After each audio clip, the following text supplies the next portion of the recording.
I had not heard my daughter's voice in a full year when I found myself standing on her front step with a warm peach cobbler in my hands and my heart beating so hard I could feel it in my throat. And I remember telling myself to breathe, to smile, to believe that maybe tonight things would finally be different. That maybe this dinner invitation really meant she wanted her mother back. I smoothed the blue blouse she once said made me look soft and kind. Rang the doorbell, and tried to push down the ache of all the holidays and birthdays she had skipped, all the messages she never answered, all the nights I sat alone, wondering what I had done that was so terrible I deserved silence. When the door opened, it was not her face I saw but Maria, the maid with the tired, gentle eyes, and before I could even say hello, she stepped outside, pulled the door quietly closed behind her, and grabbed my wrist with a grip that did not match her small frame. Her voice came out as a rough whisper, shaking at the edges as if every word cost her something. She said, "Please, do not go in, not tonight. Turn around and leave right now." For a moment I just stared at her, the heat from the cobbler dish burning into my palms, my mind trying to catch up, because what could possibly be so wrong inside my own daughter's home that I was being warned away from it like a stranger at the wrong address? I asked her what was happening, if my daughter was sick, if there was some kind of danger, and she only shook her head, eyes shining with fear, and told me to get in my car, to drive down the street, and if I needed to see for myself, to watch from a distance but not to be standing at that door when it opened again.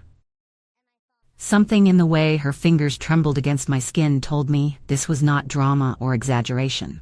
This was a warning, and so with my cheeks burning and my chest tight with shame and confusion, I turned around, walked back down the path as calmly as I could, climbed into my old car, and drove to the corner where I could still see the house. I sat there with the cobbler cooling beside me and my hands gripping the steering wheel. And as the minutes crawled by, I realized that whatever was about to happen behind that front door was never meant for my eyes. And yet 5 minutes later, I would see it anyway, and nothing in my life would ever feel the same again. Thank you for staying with me and listening to my story. It means more to me than you know. And before I go on, I would love it if you could tell me in the comments where you are watching from. I truly enjoy knowing the places these words reach, and the hearts that sit with me for a while. My name is Ruth. I live in a small town in Maine where the winters are long, the summers are gentle, and most people know each other by the sound of their car in the driveway before they ever see a face. I have spent most of my life here, watching the seasons spin past my window, raising my daughter, working, cooking, doing laundry late at night, and praying that somehow she would have a life easier than mine. I am not anyone special in the way the world counts importance. I did not become rich or powerful. I do not have any grand titles. I was a mother who worked long hours, who packed school lunches, who sat up late with a cup of coffee and a stack of bills, telling herself that if she kept going just a little bit longer, then her daughter would not have to struggle the way she did. I remember walking to work in the cold with my shoes soaked through, because I wanted to save enough to buy her a proper winter coat. I remember saying no to things for myself so I could say yes to every school trip and every club fee. I remember her small hand in mine at the grocery store when she would look up at me and say that one day she would buy me a big house and I would never have to worry about anything again. The truth is that when you pour that much of your life into someone, when you stand behind them at graduations, move them into their first apartments, co-sign their first cards because your credit is good and theirs is new, your heart starts to believe that the love between you is unbreakable. That even if you fight, even if there are hard words, there is a line they will never cross, a line you cannot even imagine them approaching. That is why sitting in that car outside her house, a year after she told me I was too much for her life, with the peach cobbler cooling beside me, and the warning from Maria still ringing in my ears, hurt in a way I find hard to explain.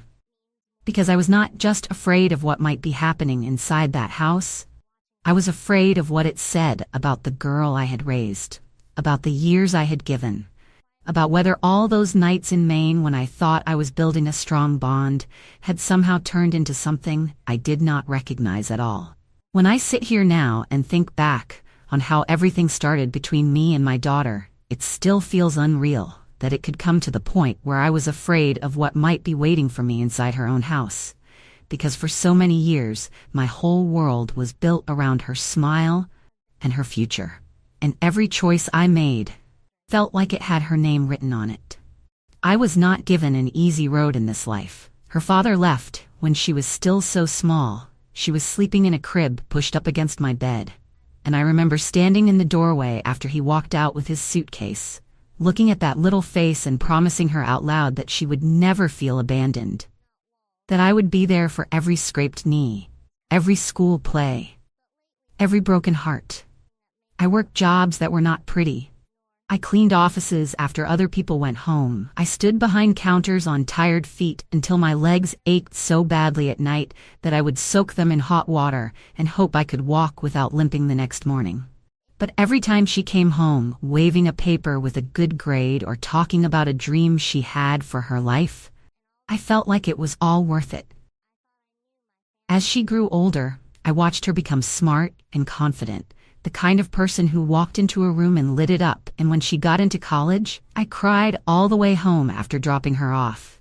Then went straight to the bank to see what I could move around so her books would be paid for, and she would have a little food money, because I was determined that she would never feel like she had to give up on a dream because of a bill with my name on it. Over the years, her life moved forward, and mine stayed simple. A small place in Maine, filled with secondhand furniture and old photos on the wall. While hers slowly filled with new furniture, new clothes, new vacations, and whenever she asked me to help her by signing something, a lease, a car note, anything that needed a reliable name, I did it with hardly a second thought. Because in my mind it was just a mother, standing behind her daughter, helping her plant her feet in a world that can be very hard on young women trying to climb.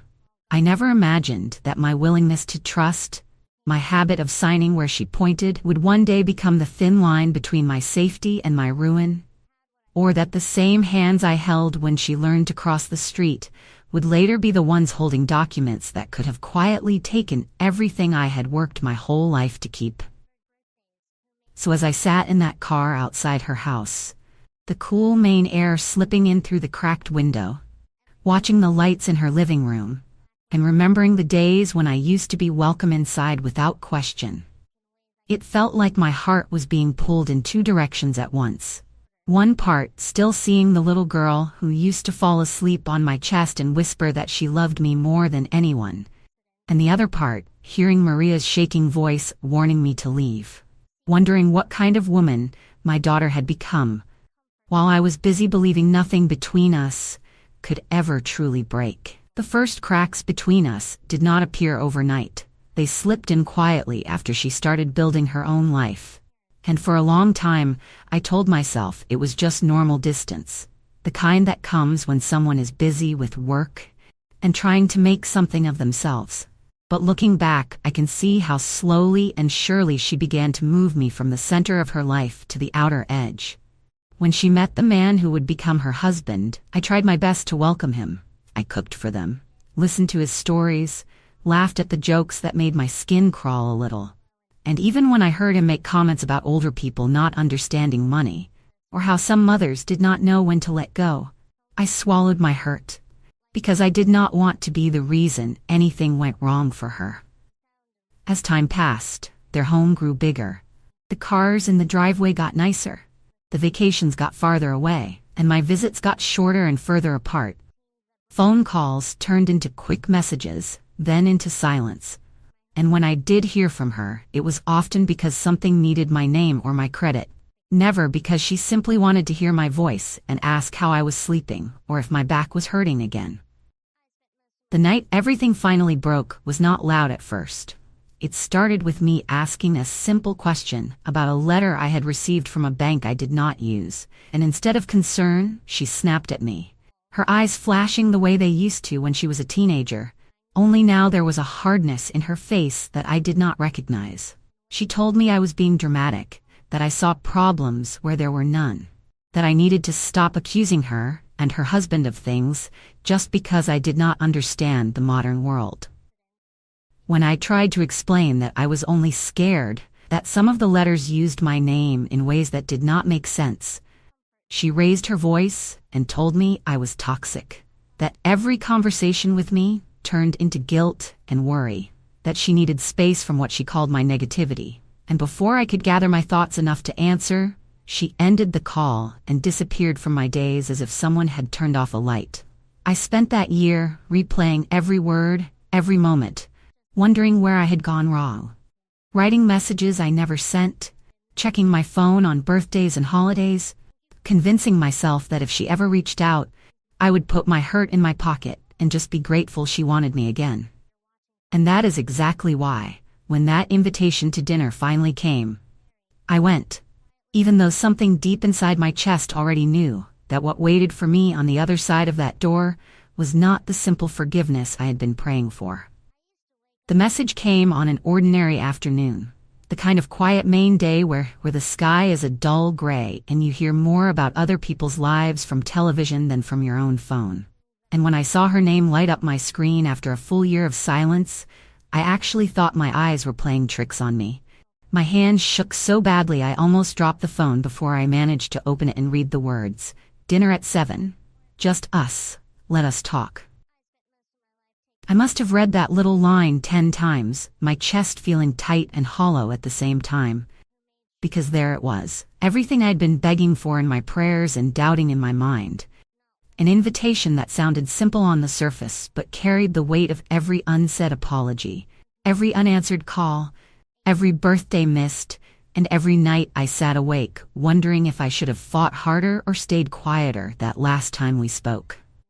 Part of me wanted to answer right away with a long message about how much she had hurt me, how deeply that word toxic had cut, how many times I had checked my phone on holidays and told myself to stop being foolish. But another part of me, the tired and hopeful part, knew that if I put all my hurt between us before I even saw her face, I might scare away the only chance I had to sit across from her again. So I simply wrote back that I would be there, and then stood in my small kitchen, staring at the clock on the wall, as if time itself might change its mind. I chose the blue blouse she had once praised, even though it was a little looser now around my shoulders. I brushed my hair more carefully than usual, put on the necklace she bought me years ago on a good day when we still laughed together in stores, and I pulled out the old recipe card for her favorite peach cobbler, the one she used to ask for on her birthdays, like it was a secret treasure only I could make. As the cobbler baked and filled my house with that warm, sugary smell, my mind kept flickering back to the letters and calls I had received over the past months, the ones I had tried to dismiss as mistakes, envelopes from banks I did not use, offers addressed to me with terms I did not recognize. A voice on the phone asking about accounts I never remembered opening. And I pushed those memories aside because I wanted so badly to walk into that evening with an open heart and not with suspicion. When I finally set the cobbler on a towel in the passenger seat and started the car, the sky outside was already beginning to darken. The kind of early evening that makes the world look softer from a distance. And as I drove toward her neighborhood, my hands tight on the wheel, I kept talking to myself under my breath. Telling myself to be calm, to listen, to forgive if I could, and to believe, just for one night, that my daughter's message meant what it said. I had no way of knowing that the hope I was carrying with that dish would soon be sitting beside me in the car, cooling between us, while I watched something unfold at her front door that would show me just how far the distance between us had really grown. When I turned into her neighborhood that evening, the houses looked the same as they always had. Neat lawns, warm windows, cars lined up along the curb. But everything in me felt different. My hands tight on the steering wheel, my heart bouncing between hope and fear. And by the time I pulled up in front of her place and stepped out with that cobbler in my arms, I remember thinking that if we could just sit across from each other and talk, maybe all the sharp words from a year ago would start to lose their sting. What happened at the door, I will never forget. the way a few hurried words and a shaken look changed the course of the night and sent me back down that walkway with my cheeks burning and my mind spinning. And so I did what I was told.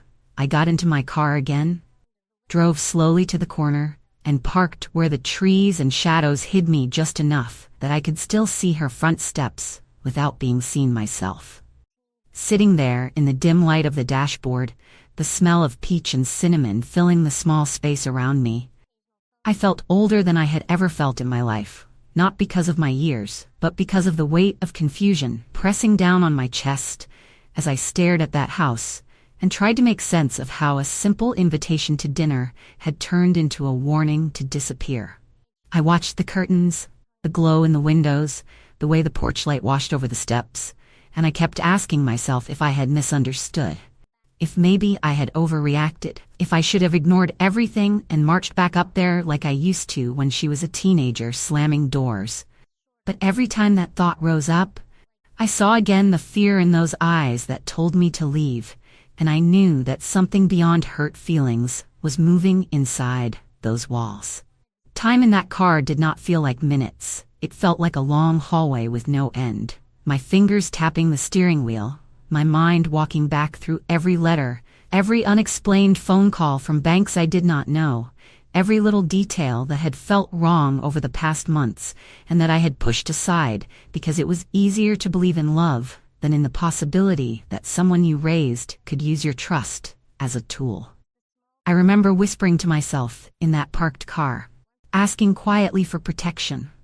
Not just from whatever was about to happen, but from the part of me that still wanted to run up there and pretend everything was fine.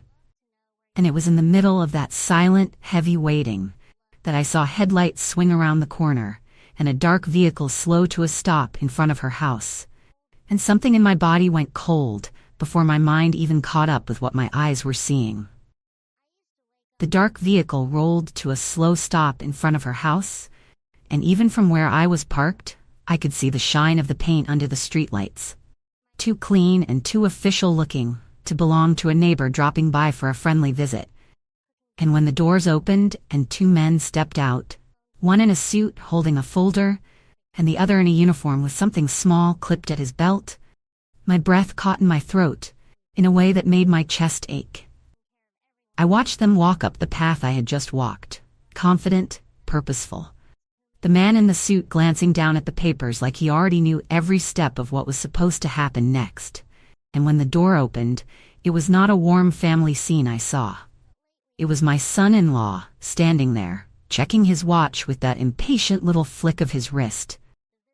I remembered from dinners where he acted like any time spent with me was time taken from something more important. He greeted them in a way that made it obvious they were expected. No surprise, no confusion, only a tight little nod and a gesture to come inside. And I sat there gripping the steering wheel, feeling as if I had been pushed outside the glass of my own life, forced to watch something I was never meant to see. The minutes that followed stretched thin and sharp. I could not hear words, only the rise and fall of voices muffled by walls, the way shadows moved across the curtains, the glimpse once of my daughter's profile as she crossed the front hall, her hand pressed to her forehead like she had a headache. And I remember thinking that whatever this was, it was serious, it was planned, and it had nothing to do with a mother and daughter sharing a simple meal to make peace. I do not know how long I sat there before the door opened again, but when it did, the air around me seemed to freeze, because the two men came out first. That small box in the uniformed man's hand, now clearly visible. And then between them, my daughter stepped into the light, her hands pulled together in front of her, the glint of metal at her wrists catching the street lamp, tears streaking down her face as she stumbled on the last step. Behind her, Maria stood in the doorway, clutching a bag, calling out words I could not fully hear but could feel in my bones. Something about how she had told her not to do it, how she had warned her. And as I watched them guide my own flesh and blood into that vehicle and close the door behind her, it felt as if the entire story I thought I knew about my family had been yanked out from under me, leaving me sitting in that parked car with a cold cobbler and a heart that did not yet understand what crime had just walked out of that house in handcuffs. When the vehicle pulled away and the red lights disappeared around the corner, I stayed exactly where I was, hands still wrapped around the steering wheel, eyes burning, feeling like I had just watched someone tear the last page out of a book without letting me read it. And for a few minutes, all I could do was sit there and ask over and over in my head, what did you do? What did they find? What have you gotten yourself into? I could have driven home right then and pretended I had never come, pretended I had not seen my daughter led away like that. But my heart would not let me. It kept telling me that if I left without understanding, the questions would eat me alive. So I waited until the house was quiet again, until the lights inside grew softer and only one small lamp near the front door remained. I started the car and rolled slowly back up the street, my chest tight as I pulled to the curb a little way from her driveway. And that is when I saw Maria, sitting on the front step with her elbows on her knees and her face in her hands, her shoulders shaking like someone who had run out of tears and was still trying to cry. I took a deep breath, picked up the cobbler dish, and walked toward her with legs that did not feel steady. And when she looked up and saw me, her eyes widened with shock and relief, as if she had been afraid I had simply vanished. I sat down beside her without saying anything at first, placed the cobbler between us on the step, and in that strange, quiet moment outside a house that no longer felt like family to me, I knew that whatever truth I was about to hear from her would hurt, but I also knew I could not turn away from it anymore. Maria was the first to speak. Her voice rough and tired, she said she was sorry, that she had tried to stop this, that she had begged my daughter to think about what she was doing. And I remember turning my face toward her, feeling older than my years, and asking very quietly, what did they do? What was all of this really about? She took a deep breath and told me that for months she had heard my daughter and her husband talking in low voices at the dining table after dinners, spreading out papers with my name on them, laughing about how easy it was to use my social security number and my clean record to open cards and accounts, because I never checked anything. Because I trusted them. Because I was too busy being grateful for the times they invited me over to question what they were asking me to sign. She said they had planned tonight carefully, that the men who arrived were not there by surprise. They were supposed to be there when I was sitting inside. They had prepared documents and a little story about how I was getting forgetful, how I needed help managing my affairs, and they were going to ask me to sign papers that would give them control over my credit, my accounts, and even, eventually, my house. As she spoke, every strange letter, every confusing call, every uneasy feeling I had pushed aside came rushing back into my mind like pieces of a puzzle I never realized I was holding. And I sat there on that step with the dish between us, realizing that the dinner I had thought might heal a wound had been nothing more than a trap, and that this quiet woman, who scrubbed their floors, was the only reason I had not walked straight into it with a smile on my face. That night, when I finally drove home with the cobbler still untouched on the seat beside me, my mind felt like it was walking through fog. Every word Maria had said circling around the same sharp point. They used your name, they used your trust, they planned to make you sign your life away. And I remember sitting at my small kitchen table in Maine, with my hands flat on the wood, just listening to the clock tick while the house pressed in around me with a silence that did not feel peaceful anymore. It felt heavy, like it knew something about me had just cracked. I did not sleep much. I drifted in and out, seeing the image of my daughter being guided into that dark vehicle, hearing her voice from years ago promising she would take care of me when I was old. And every time I closed my eyes, I saw documents with my name twisted into something dangerous, as if my own identity had been turned into a weapon against me. Early the next morning the phone rang, and when I answered, a calm voice on the other end introduced himself as someone from a financial crimes unit.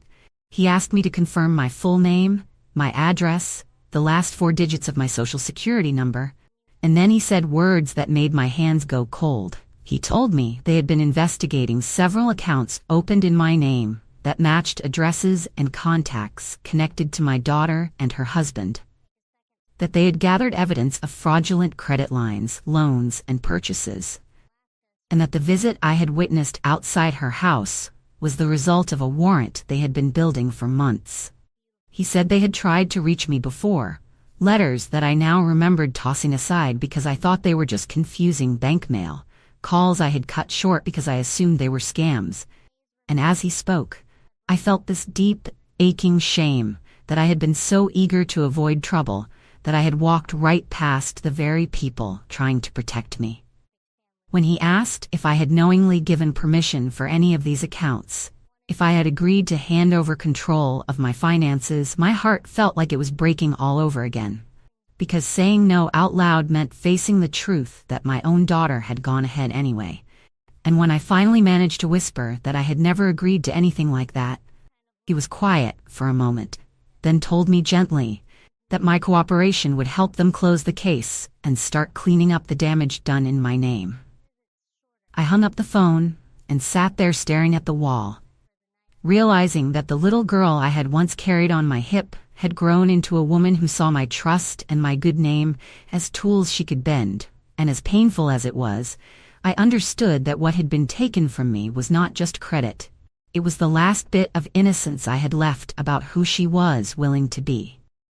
In the days that followed, I moved through my little house in Maine as if I were walking underwater, every movement slow, every thought carrying the weight of that phone call.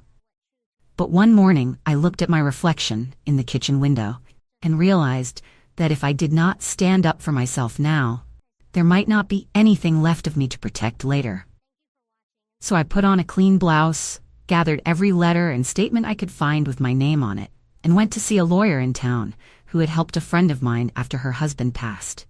Sitting in that office, with sunlight falling across stacks of papers and framed certificates on the wall, I told my story from the beginning, my voice shaking at first, then growing steadier as I laid out the pieces, the unexplained mail, the pressure to sign things, the fight where I was called toxic, the year of silence, the dinner invitation that was really a trap, the arrest I watched from my car, and the call from the financial crimes unit that had finally forced the truth into the open. He listened without interrupting, asked careful questions, and then told me plainly that I had more power than I felt, that I could freeze my credit, challenge every fraudulent account, put legal protections in place so no one could ever again use my name without my knowledge, and that I could update my will to reflect not the daughter I wished I had, but the reality of the choices she had made. Hearing those words hurt, but they also made something inside me sit up straighter. And as we went through each document and he explained what could be done, I felt the first small taste of control return to me, like the ground beneath my feet was still there if I dared to look down and trust it. When I left his office with a folder in my hands and the beginnings of a new plan in place, I understood that I could not rewrite what my daughter had done, but I could make sure that the rest of my story would not be written by people who saw me only as a signature and a source of credit, instead of a woman who had worked too hard and loved too deeply to let her whole life be reduced to a line on a balance sheet. In the weeks after I sat in that lawyer's office, my life did not suddenly become easy, but it did become clearer. And little by little I began to live in that clarity instead of in the fog of confusion and guilt that had wrapped itself around me for so long. I froze my credit like he recommended. I called each company that had my name tangled up with charges I had never made. And with the help of the investigators and that patient man in the suit, we started untangling every knot my daughter and her husband had tied, one account at a time. There were long phone calls where I had to repeat that I had never agreed to any of it, long letters where I signed my name not as a quiet formality, but as a statement that I was still here, still of sound mind, still allowed to say no. And while all of that was exhausting, it also reminded me that my identity belonged to me, not to anyone who happened to know the right numbers and the right lies. During that time, messages began to come from my daughter through relatives and short calls from a number I did not recognize, sometimes begging, sometimes angry, saying she had made mistakes, blaming the pressure from her husband, saying that she was scared and that I was the only one who could really help her now.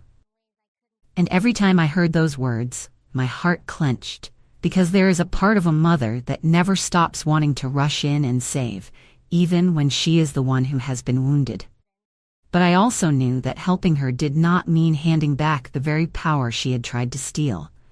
So I chose a different kind of help. I spoke to her lawyer once and made it clear that I would tell the truth and not add to her punishment. But I would not lie for her. I would not pretend I had agreed to things I never did. And I would not undo the protections I had finally put around my life. In the quiet evenings, when the paperwork was put away and the house settled into its familiar creaks, I found myself thinking less about what I had lost and more about the people who had stepped forward when everything fell apart. The investigator who had kept reaching out, the lawyer who spoke to me with respect, and Maria, who had risked her job and her safety just to pull me back from a door I never should have crossed. And I began to understand that family is not only the people who share your blood. It is also the ones who stand between you and harm when they have nothing to gain by doing it. These days my life is quieter on the outside. Most mornings in Maine start the same way, with a simple breakfast and the sound of the kettle on the stove. But inside, I carry a different kind of strength than I had before. Not loud, not angry, just a steady knowing that I survived something that could have taken everything from me. Not only my savings and my credit, but my sense of who I was. I still think about my daughter. There are nights when I lie awake and remember her as a little girl running across the yard, and my chest aches with a grief I cannot fully put into words, because losing trust is a kind of loss that does not fit into a clean story. It sits beside you at the table, even when no one else is there. But I have learned that I am allowed to love her from a distance and still protect myself. Those two things can live in the same heart. I spend more time now with people who have proven their kindness in small, quiet ways. A neighbor who checks on me when it snows.